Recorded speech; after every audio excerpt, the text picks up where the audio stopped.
Hello viewers, in today's episode we have a very interesting question. 1 over 3 raised to power root x equals this.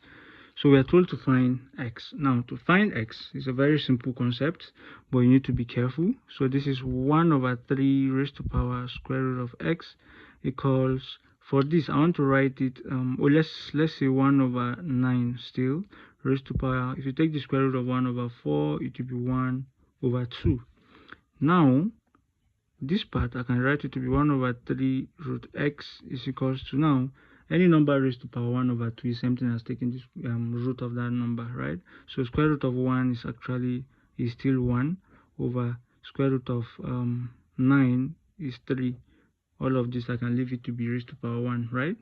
1 is just like saying taking the square root of 1 over 9, which is 1 over 3, just raised to power 1.